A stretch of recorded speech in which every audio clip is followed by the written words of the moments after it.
Let's look at Tresham's Revolution, the Dutch Revolt. Once again, I looked at this as one of the earliest games that I covered. And it's one of the games I credit with getting me back into gaming. Not that I didn't want to get back in, but I didn't realize that there were all kind of really cool Euro-ish games out there. Now, there aren't a whole hell of a lot, but there's more than I thought there were.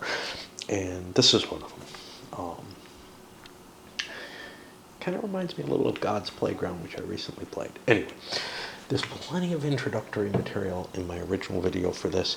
What there isn't is a rules explanation, and my playthroughs were limited. I think I could only do 15-minute videos, so everything's like these little videos, and I don't go into much detail. I don't know how much more I'm going to be going into here, and again, I'm not looking at this with particularly more practiced eye towards this game, but I've played it before a couple of times now. I know my wife and I played it once, and I've got hopes of bringing it and playing it opposed at the game store here. So let's go over. My initial intro actually went over kind of what all the pieces are. I'll hit that a little bit more again. So you've got a track here which handles the allegiance for the citizens in all the different cities that are on the game. You have these two. Likewise, you have an alignment within the universities. Two of them can be Catholic or Reform. The others can only be Reform universities. If the Catholics get control, they shut it down because it doesn't have papal blessing. Third record track, of course. This is your victory point chart. Victory points throughout the game are going to be assessed basically at the end of each turn, but they're not a running total. It's just a current board state type thing. Down here, this is the order of play. These are supposed to be marked, actually. I haven't figured out where they go yet. So in addition to the cities, there's also bishoprics, which should be set. It's kind of difficult finding. So some of the setup doesn't really exist. So like the setup for these cities here, that's not really in play yet. But that helps me see where the cities are aligned. I suspect all of these guys are in the Catholic but not strongly Catholic camp. Sort of the strongly Catholics, the Counter-Reformation type feels. And that doesn't really exist at the beginning of this. Of course, this is the 80-year war. Okay. You have... I can't remember the exact terms that they use for it. Okay. You have provinces, which each have a little shield in them, and those are each an area that you can have some influence in. Each one has, in addition to the shield and its location on the map, it's going to have a card that corresponds with it that gives some information that I'll go into in a bit. But the shield is the, what is it called? It's like provincial limit or something, which is the amount of resources, influence, etc. that you can have in that province at all. That resource can either be in towns, as these are shown, and you're only allowed one resource marker per town. Cities, that's these somewhat more, they have two squares around them instead of just one, I guess is the way of looking at it. Or they can actually just be out in the countryside.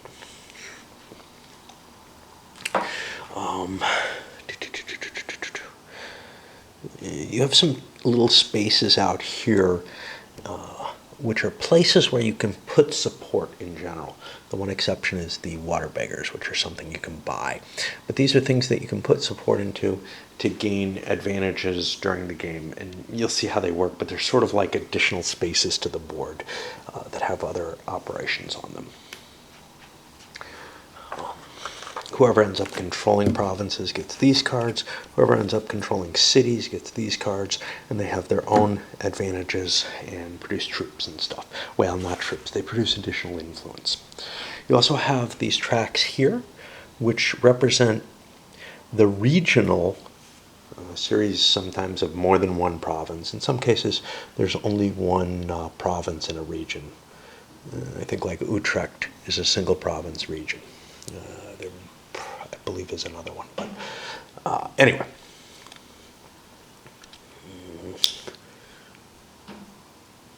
Now I'm, of course, looking. I think Holland is the other one. It has several locations in it, several cities, but it's only one province. Okay. These tracks here are part of the regional section. They're where you keep the armies for the region. And they're actually the amount of armies that you can have in a region, all players combined, is limited to the size of that track. Right. So the goal is to get a certain control over whatever, I don't know what to call it, the Flemish inheritance, the Old Kingdom of Burgundy, that part of the Holy Roman Empire, which ends up splitting into the Netherlands and Belgium over time. But of course, the Belgian territory isn't really Belgium until after the fall of the empire, because that's the part that remains part of the Habsburg territory. You have a total of 5.5 turns, essentially, to affect your power. And there's 5 different players in the game. The game handles any number of players from 2 to 5. 3 players is probably the weakest. In 4 players, 4 of the 5 factions are used. In 2 players, the same 4 factions are used. But each player controls 2 of them. And then in 5 players, each player has a faction.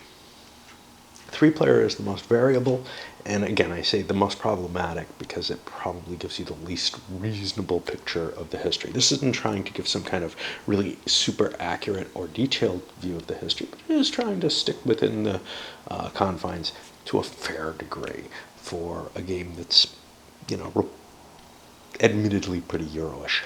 Unlike something like God's Playground, or a lot of the Wallace games for that matter, this has a fixed setup. All these pieces are defined by the beginning of the game, with one exception. These are Habsburg armies. I forgot to mention, the armies look a little different. On the other side of these things, there's money, which you'll see the Catholics have a little bit of cash in their treasury at the beginning of the game. Anyway, I was going to say something. Lost it.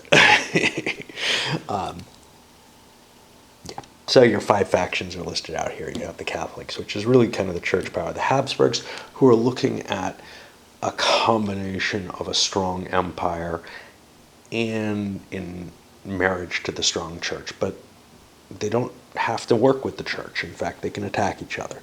The nobility, who are probably the most neutral of all the players, they just want to maintain power. And they don't really care too much whether it's a Catholic outcome or a reform outcome. The burghers, their main goal is to make money, but they align a little bit closer towards the reform side of things. And then finally the reformers, who really, like the Catholics, are more, worried about the religious outcomes. And you'll see how that works in the victory points, although the mechanisms of the game, unlike something like Here I Stand, don't end up being particularly different for the players. There are a few exceptions, like, who can access the water beggars, but there's also exceptions in the sense of who gets any given support box, but there's a general rule to cover that all.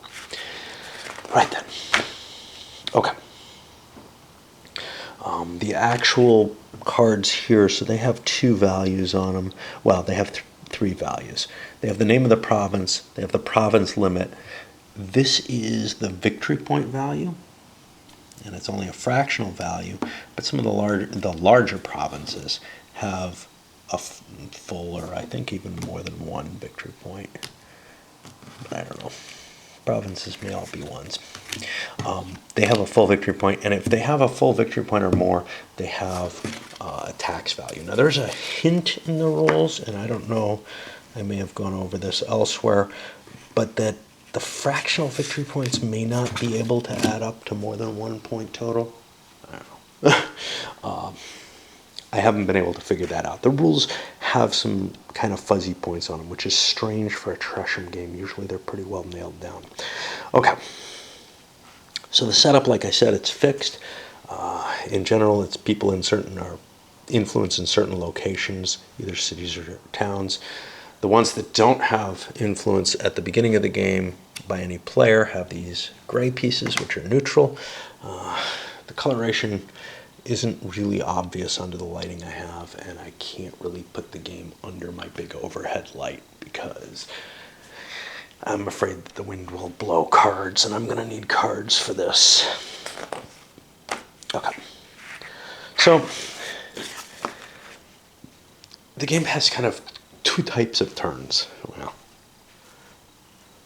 regular turns, which is the first 5, and then a special pre-turn that helps you set the situation. It's very hard to understand what's going to happen in the game until after you've played the pre-turn. And the rules are actually kind of set up to convince you to play this pre-turn blind without knowing what you're aiming for. And then you'll figure it out as you go along. The first turn, it'll all start to make sense. And that may be true.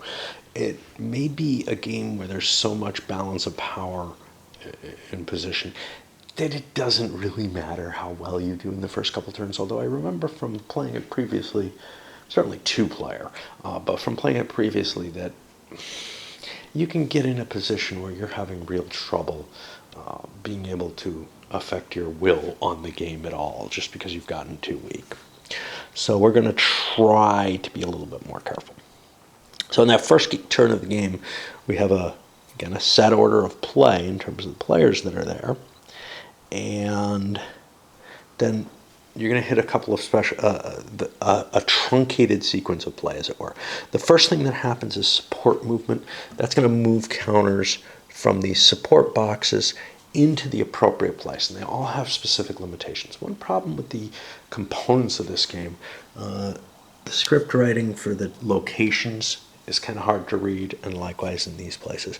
I would have preferred that they tried to make that script a little bit clearer. I like, the flavoring aspect to it, but okay. The next thing is that you're going to generate new playing pieces on the board based on what capacity you have for producing pieces, which I believe is based on the cities.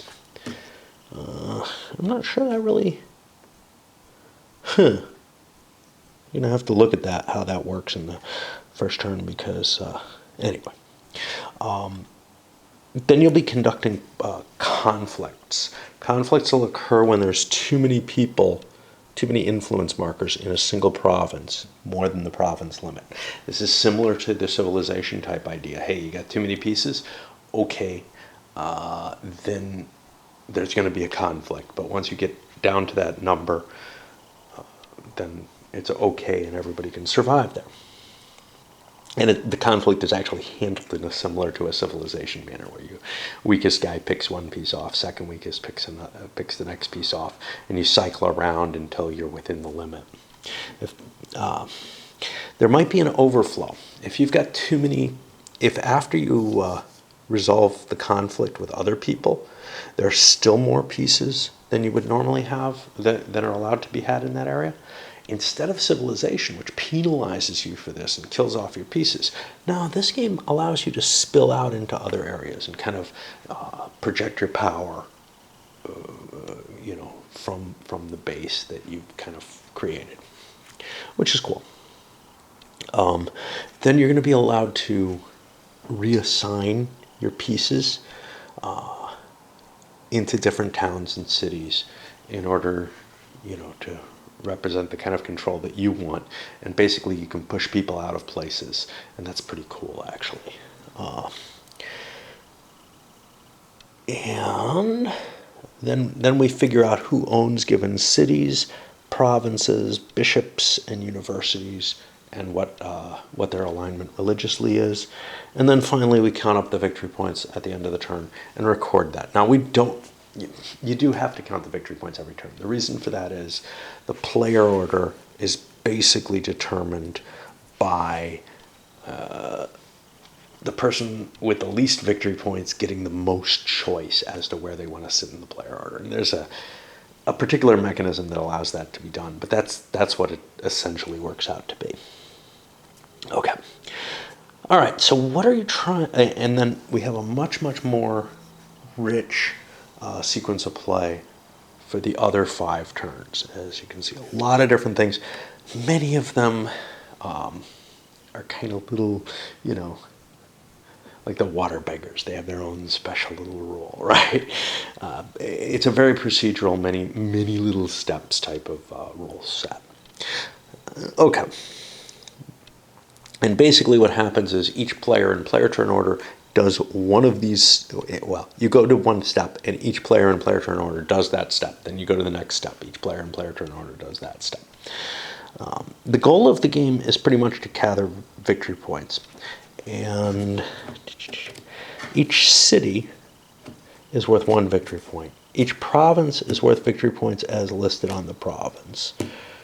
And like I said, I thought there were ones that were worth more than 1, but I'm not sure. They look like they're all worth 1. If I had more hands, I would be able to tell you for sure, because I'd look at like Holland. Nope. They show 1 or 0.5 as shown on the province card. And then the smaller ones just score at the end of the game. Okay. Which means that they just, the only effect of that is they don't affect the player turn order. So they allow you to bank victory points, or maybe a victory point, depending on how you read these. Okay. In addition to the victory points for the provinces and cities, though, each player has their own specific victory point that they can get. So Catholics get 1 for each bishop that is not reformed. And there's 6 in the game, and we have to figure out where they go. Habsburgs get 1 victory point for each region that has a Habsburg army. It doesn't matter if there's other armies present. And they start with 2 regions. They can only put them in these kind of shaded boxes, which means there's really don't have a lot of choices. They're selecting 2 from 4. Nobility gets victory points for every 5 resource pieces in the 3-player game, and 1 victory point for every 3 resource pieces in a 5-player game. These have to be population in towns or in the countryside. They can't count them for in cities. They can't count them on off-board boxes. The burghers want towns. They're interested in all the towns that are in white print. So like Arnhem here is in white print. That's worth an extra victory point to the burghers if they can get control of that. And there's 7 of those. So there's kind of the same number of victory points for everyone. And the reformers want points for universities, and again, there's 7 universities that they have as goals. The Habsburgs have a pretty large number of victory points they can actually get, as do the nobility. So the nobility can get based on the number of pieces that they can put on the board. I think there's 40 pieces in the larger number of players, which means that, yeah, you're limited by countermix. There are a lot of pieces here. I think each player can only use 40 of them, which means that the nobles could get, if they have them all on the board in victory point scoring places, they could get like 13 points off that. And the Habsburgs, well, they can get 1, 2, 3, 4, 5, 6, 7, 8, 9, looks like 10 victory points by occupying areas and with military units. But that's 7 seems to be the baseline otherwise. You total your victory points, and they'll all be tracked here, and whoever has the most wins. And if you're precisely tied with someone, hey, you're both in the same position. Simple enough. Negotiation is open, cannot be taken secretly, and it's not binding or anything. All right, we'll pause because we have to do some pausing, and then I'll go to game turn 0's set of rules, and some of those will apply to the later game turns as well, because the same mechanisms are going to be used during parts of those turns. Okay, I guess we actually started into the rules now, and I have to wait till morning because my charger, sometimes it fails me. Anyway, the first thing on game turn 0 is support movement. players who have pieces in the support boxes at the beginning of the game, and that's just the nobles, the burghers, and the reformers. Now, I have real trouble seeing the difference between green and blue, and I think I did the first time too. The greens are the nobles, the blues are the burghers, and the reformers are up there in the orange. And they're allowed to slide their pieces from outlined squares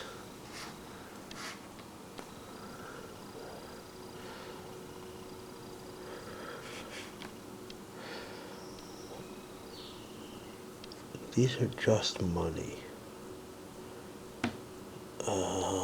Okay, let's try to see how this is worded. Solid colored squares are added to the faction treasury. They're placed near the game board back, money side up.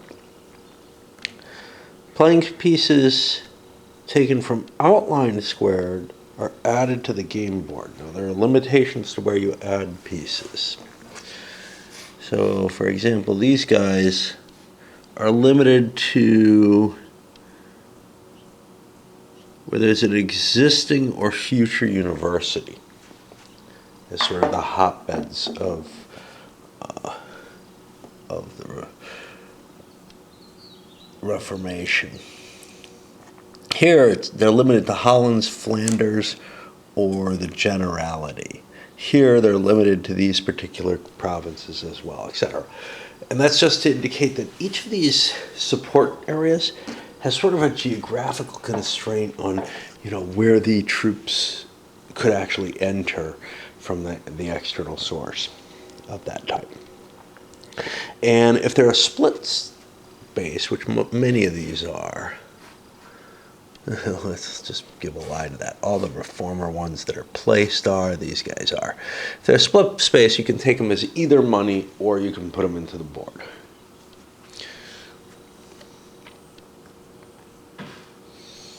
The movement's optional. You don't have to move them if you don't want to.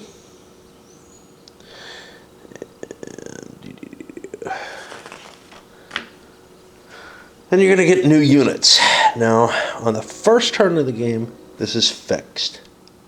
7 for the Catholics, 6 for the Habsburgs. This becomes important. Later, it becomes something that you base, I believe, on what cities you have, and actually towns too, because the towns can influence the cities. These guys can be added to provinces or support boxes. However, you can only add them to ones you already have units present, and you can't go more than double what you already have present.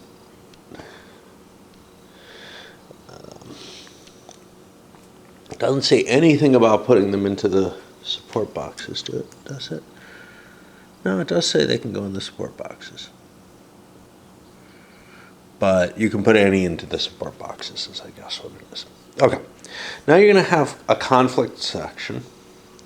And here it's if players exceed the number of the provincial limit, there's going to be a conflict if there's multiple players there. And you remove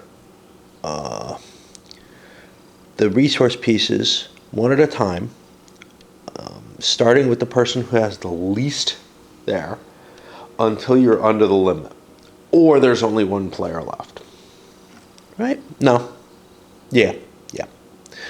And neutral player pieces, these gray ones up here, those are considered to be their own player and in conflict with everyone else. At this point, you fill up the provinces up to one less than their limit with neutral pieces. So if they happen to fall below that level, or if somebody, vacated them or whatever. And at the beginning, this one, Well, this one's got 4 pieces. Right? No, so this province only has 2 pieces in it, and it's got a provincial limit of 5, which means a couple of neutrals would go in there if that's where we're sitting at this stage in the game. Okay, the next thing is overflow. This is possible, but highly unlikely. And we'll follow the base game rules if the overflow happens. And now you move your pieces within the province. The faction with the most playing pieces in a given province moves all of its pieces first. And they can disregard all the other pieces in the game. They can push them into the center of the out of towns and everything like that.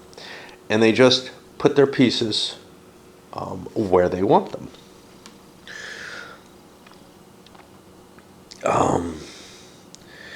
And this continues.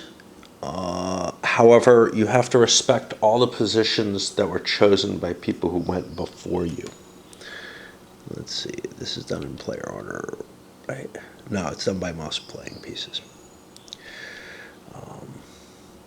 And if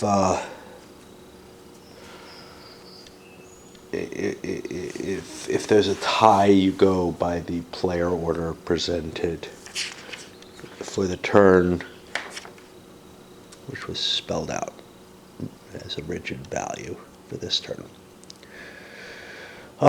So there's a limitation of only 1 playing piece per town, but there's no limit in cities, and there's no limit, well, there's a limit in the province as a whole, including towns and cities. And now whoever owns cities and provinces is given the cards. Now, in order to own something, you have to have an absolute majority. They call it clear majority. Basically, you have to have more pieces than all the other players combined, including the neutrals in that thing. That goes for cities, and that goes for provinces. Now, for provinces, you don't count pieces that are in the cities, but you count pieces that are in towns and that are out in the countryside. Then, once you've done that judgment, you have to decide who owns the bishops. And that's basically determined if a Catholic player holds the town that the bishop's in. I'm sorry. If the Catholic player holds the province that the bishop's in, and the bishops are located where there's a cross, the bishop will be Catholic, and they could be strongly Catholic if it's the actual Catholic faction. Burghers change it to Reformed. Habsburgs change it to Catholic. Reformers change it to strongly Reformed.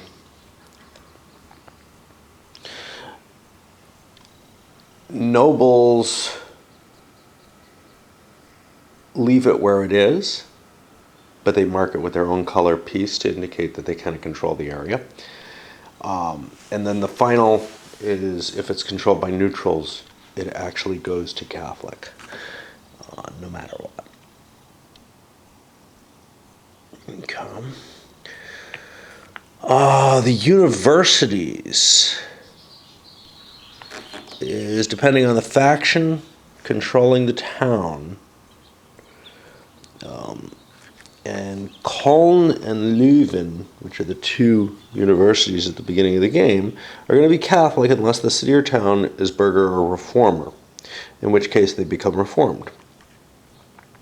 The other universities only exist if the reformer himself controls the city in which the university exists, in which case they'll get a yellow marker on that space. Finally, these get set. Now they're all going to be set at the values that they're on, but whoever owns the city in question gets their status marker, and there's a bunch of these in this color. These extra cards come for another game, which I do not own. All right, we'll go to the standard game turn rules in a little bit. So after that 0 turn, you move on, and you're following a different sequence of play. Most of the things that you do in the 0 turn translate into this, or transfer into it, but there are a lot of additional factors that come in. For example, raise taxes. Every province or city that you have a card for, you get a fixed sum based on what's written on the card. And that money is going to be raised. Now, for all your cities, you have to choose a value between 1 and 3. And whatever value you choose is your tax value across all the cities. That again sounds kind of like civilization, where if you have taxation, you're allowed to choose a value between 1 and 3. You can't pick an amount that would use up more than all your remaining pieces. Yeah, I don't know if that's the case. I think you can. It doesn't say that. It says a shortage of available playing pieces limits the amount that can be raised, not the amount that you pick. So you just flip over all your pieces if you want. And they're within that limit. Okay, movement from support boxes, same as before.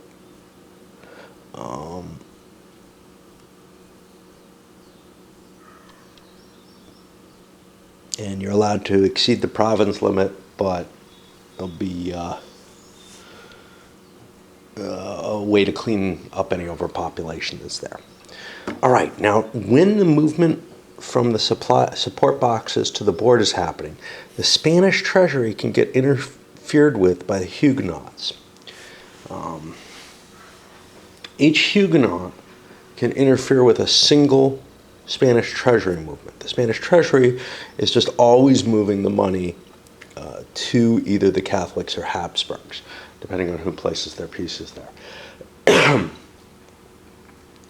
The Huguenot players have the opportunity to intercept each of those Spanish money transfers, but they can only each do it once. And so what's important is everything's done in player order, so whoever has earlier player order has to move their money first.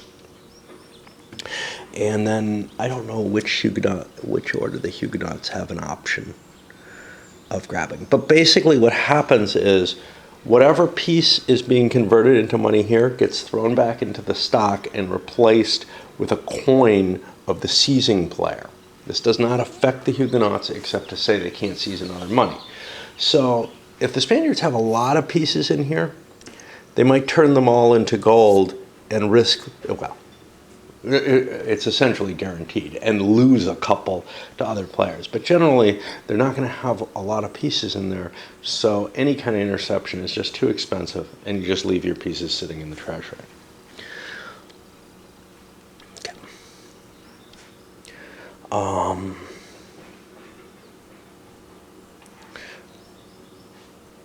Armies then have to be maintained, disbanded, or abandoned. Maintaining an army or disbanding an army is going to cost you 1 money, unless you're Catholics, in which case maintaining armies costs 2 money. Just the Catholic faction. Sometimes I get that kind of, I blur the line because the Habsburgs are Catholic aligned, but the yellow Catholic faction. It really should be the church or something. I don't know. Okay. Maintained armies just stay where they are. Disbanded armies are removed from the game turn or from the game board, and you can raise them again. Abandoned armies will either loot a town or a resource piece in the region. The owning player of the army gets to choose which one. The player announces that he's looting a town, in which case a neutral playing piece is put in the province in which the town is located. If he's looting a playing piece, he takes away one of the resource pieces in the region and replaces it with a neutral piece. An abandoned army can't attack a piece in the city.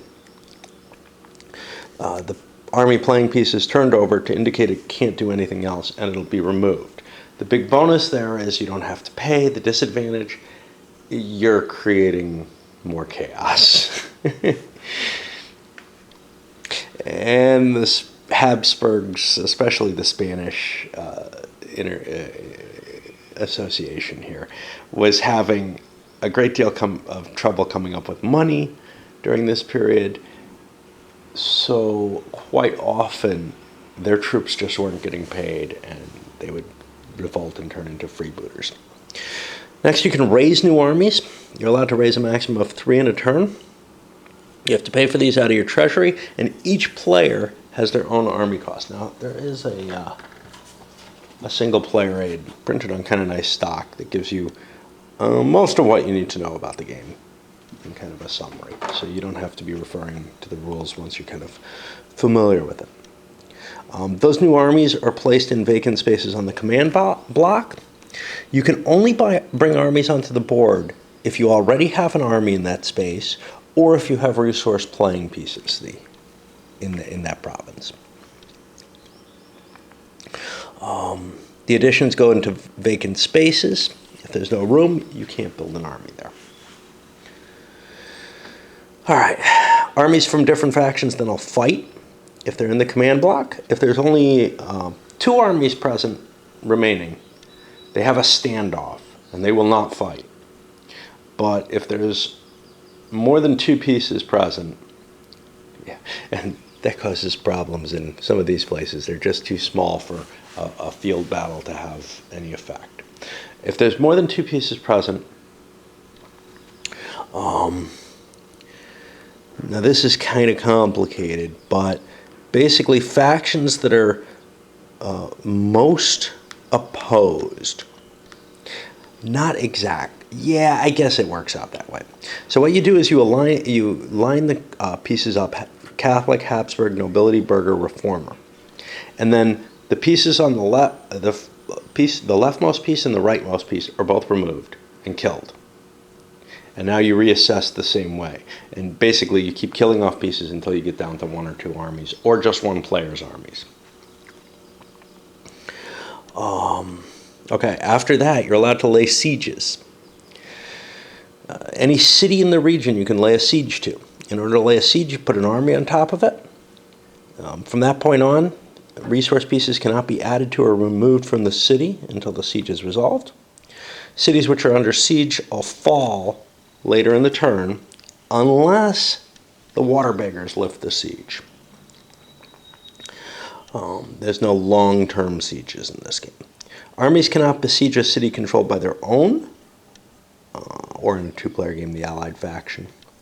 Armies can lay siege to a city that contains resource pieces of the same faction as long as someone else controls the city. And there are other factions still present in the city. It's possible someone else controls the city, but you're the only faction in there for some reason at that point. If that's the case, you can't lay siege because it will be falling to you. Uncontrolled cities can be besieged by anyone. Armies which stood off, i.e. one of each army, they're not allowed to siege. Wow, you get to freeze people in these locations. Okay. Towns are not subject to a siege, but they can be taken through a military influence activity. Okay, the water beggars. That's these 3 guys up here.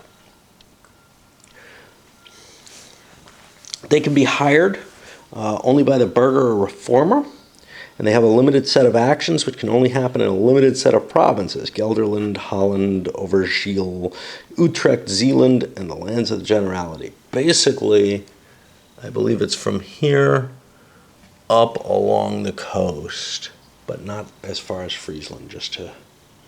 Okay. You can hire up to 3 of the water beggars. They cost $2 each. Only one faction can use them in a given game turn. They get the option in player turn order. So sometimes you want to go first, right? Maybe always, but I don't think so. And you can rehire them from turn to turn. They don't stay on the board, though. They have three things they can do. They can attack and destroy an enemy army, they can lift a siege, or they can lay a siege of their own. Oh, no. They can also loot towns to prevent military influence. Okay. And this depends on the situation in the province. If there's several water beggar pieces hired, you can raise them in different regions if you wish. Okay, if the water beggars exceed the total number of armies in the region, they can just eliminate the most Catholic army on the board. And that'll be Catholic, then Habsburg, then noble. They will not attack burghers or reformers. And then they return back to their little box. They do their task. You can raise a siege. They can raise any siege, regardless of which faction is involved, if they exceed or equal the number of armies in that region. By the way, that's total armies. Those can be allied armies, like reformers and burghers and stuff. They still have to overcome those. The besieging army piece or pieces are then returned to the command box, so they're no longer holding the city under siege. And then the water beggars disband. They can loot a town or besiege a city.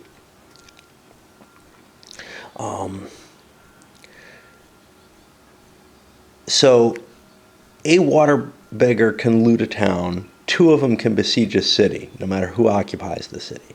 In the resolve sieges phase, the pieces in the city besieged by the water beggars are replaced by neutral pieces. This is only if there's no armies in the region at all. If the town is looted, a neutral playing piece is simply placed in the province where the town is located. The water beggars then disband as above. That's probably not too useful a thing to do, but a little bit of chaos. Water beggars in a region prevent one hostile army, Catholic, Habsburg, or nobility, from leaving the region in the army movement phase, or from exercising military influence. All active water beggar units disband automatically at the end of the resolve sieges phase. Now, those water beggars have to still be available, which means they probably haven't been used for anything yet. So it's not like you get an extra action from them, I don't think.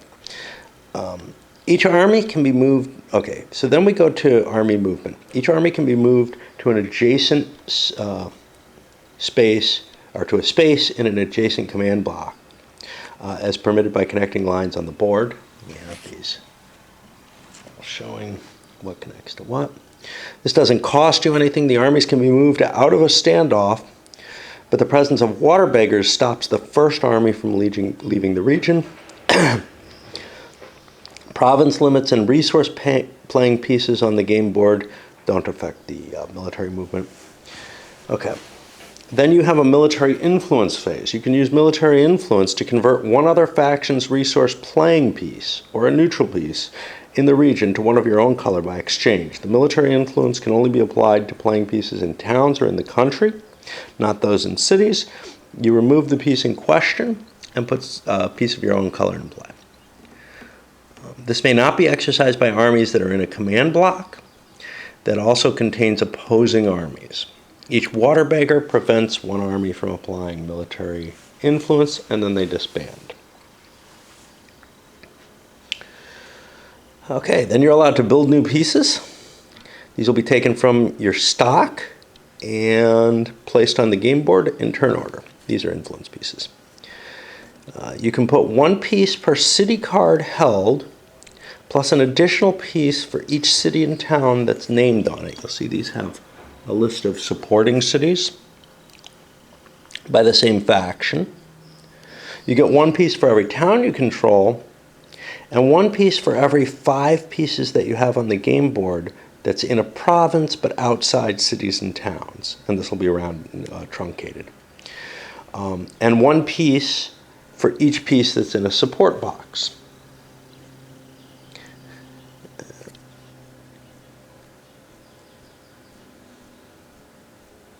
If you have a minimum of 7, though, so even if you get, like really hosed, you still pull in 7 pieces per turn. Now, if we look at this, the new unit's max is at 7 in that 0 turn because the conflict hasn't really started yet.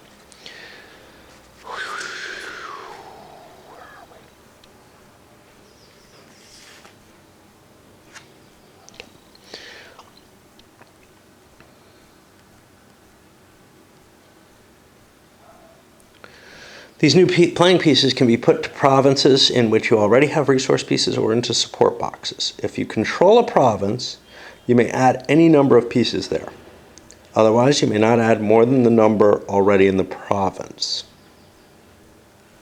If you can put those pieces anywhere in the you can put them anywhere in the province. It doesn't matter. You'll be figuring out where they actually end up later.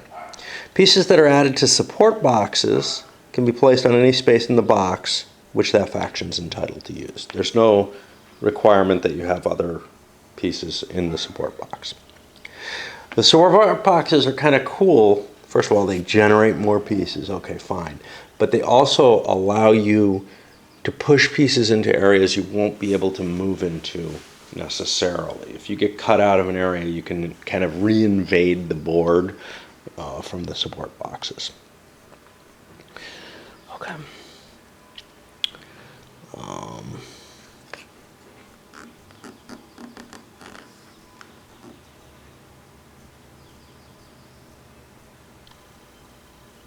A faction may be unable to place all of its pieces if they can't add them to the support box. If they can't add them physically to the board, they do get converted into money. All right, I need a little pause here. Let's see if we can get the last couple pages in before I run out of my hour. Conflict. I've already talked about conflict. So the way this is handled is you count all the pieces in a province unless they're under siege. And if they exceed the province limit and there's multiple players present, you remove 1 from each player, starting with the weakest, and you cycle around multiple times until you get to a point where you're equal to or less than the limit. Now, if there are multiple people who are at the same point, they all remove simultaneously. So it's possible you could jump, from being above to being below. It's not always that you're going to be exactly even. Then, any provinces where there's room, and room is defined as more than one space. So, for example, this province, if there were only 4 pieces in it, there's only 2, but if there were 4 pieces in it, it would not count as having room. But if there were 3, it would have a space in it. It's 1 less than the actual province limit. All those are filled up with neutral pieces. After that, then in player order, each player gets to overflow out of provinces that they solely occupy, that they exceed the province limit in. Okay? You've defeated the enemy, you still have more pieces than the province can hold. You're allowed to push out of there, and you can go into adjacent provinces or non-adjacent provinces that can be reached by river, which is the blue lines. However, river cannot go past a city or town that's controlled by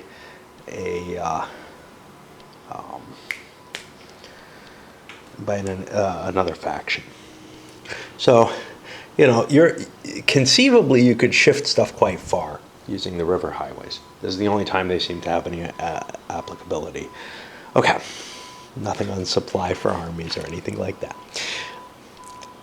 Now, each player in player order can, like in the first turn, move into the locations in a region. And basically, they get to boot people out of towns and fill them up, and now their position is secured. So I think the easiest way to do things is to just pull all the pieces out. Now, this is the pieces that are not under siege still, although I think the siege may have been resolved by now. No, siege has not been resolved yet. So pieces that are under siege don't count against the limit, and they don't have any kind of conflict on their own. But if they're under siege, they do count against the limit, and they have to be dealt with. Anyway, you get to boot everybody out of the open towns and cities, and then take the positions you want. And each person in order gets to fill up as they like. Now, cities have no stacking limit, so they could become quite a nexus for people. But on the other hand, I mean, they still have the province limit. On the other hand, people could be out in the province. And that kind of depends on which faction you are. Like, the nobles don't really want to be in the cities particularly. Towns have a stacking limit of 1 piece. And then the neutrals, at the end of the process, will be placed into any empty city, 2 of them into the city, or into any empty towns, 1 into the town. All right, at this point you resolve sieges. If you're in position to be sieging at this point still, then all the pieces in this, well, the pieces in the city are affected. Up to 2 of them are going to be removed, given back to the player they own, and converted to the besieging army's color. The other pieces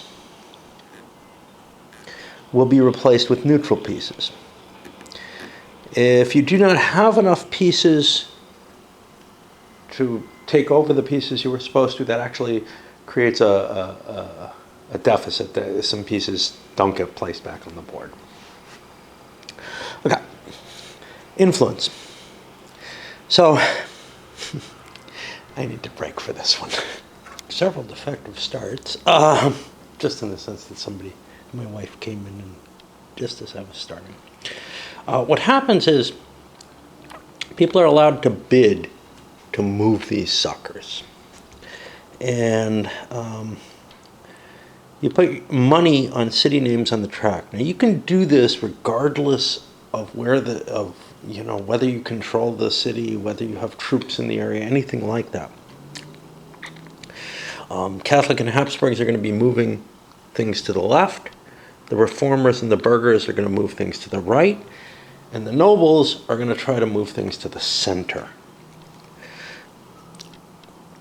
And basically, in player turn order, you're allowed to drop bids down on each of these.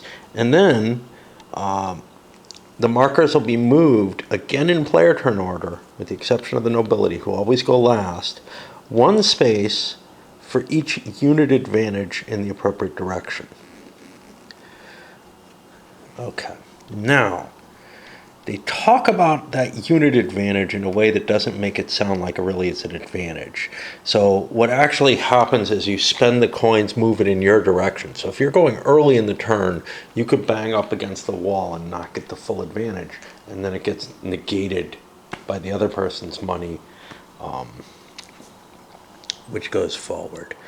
I don't really like that, but whatever.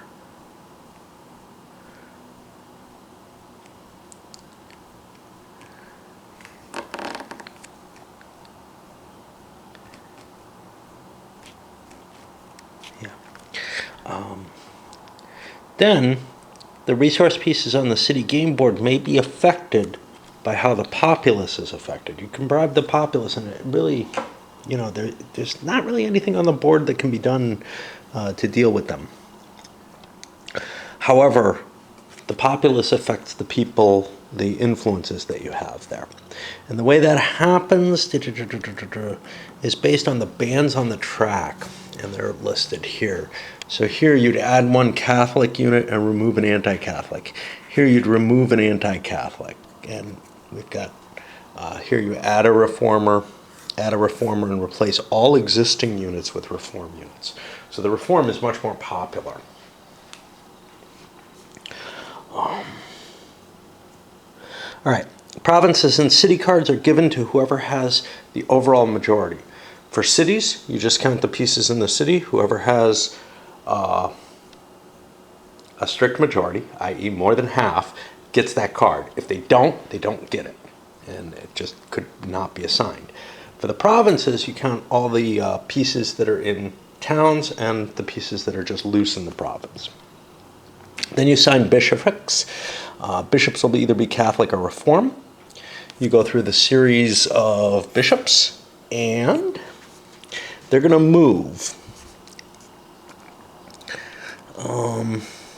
Catholic and Habsburgs exert influence in the Catholic direction, Burghers and Reformers in the Reform direction. Catholics and Reformers are the only ones who go to strongly Catholic and strongly Reform. Now, is that the case here? I don't think so.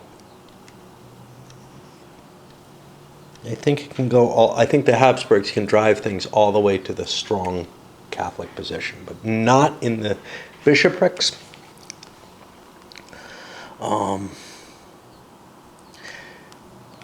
A status marker moves one space towards where it wants to be. So if a Habsburg has it, it wants to be in this column. If a Catholic has it, it wants to be in this column. Burghers over here, Reformers here.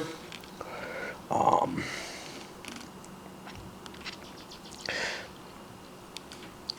it'll slowly move to whoever actually controls it.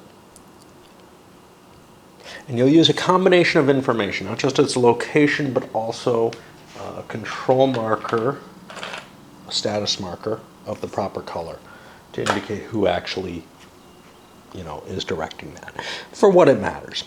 Then the universities are assigned. Cologne and Leuven become reformed if there's a reformer faction owning it. And that'll remain reformed until a Catholic or Habsburg ends up in control, in which case it becomes Catholic again. If Leuven is occupied by a neutral piece, that's Culm. Leuven is a little different. If it's occupied by a neutral piece, it goes Catholic. The nobility and burghers don't affect it. The other universities can only be reformed. The only way they become anything is if the reformers control the city that the university is in, and then the university is founded. If it becomes Catholic or Habsburg, that city, the university is then abolished. Burghers and nobles don't affect that. And finally, you're going to score your victory points, which is just adding up the values on these cards plus your special victory conditions for the factions. So each city is worth 1, each province is worth 1.5. Provinces which are worth less than 1/2 only count on the last turn of the game, and then each of the players has their special ability.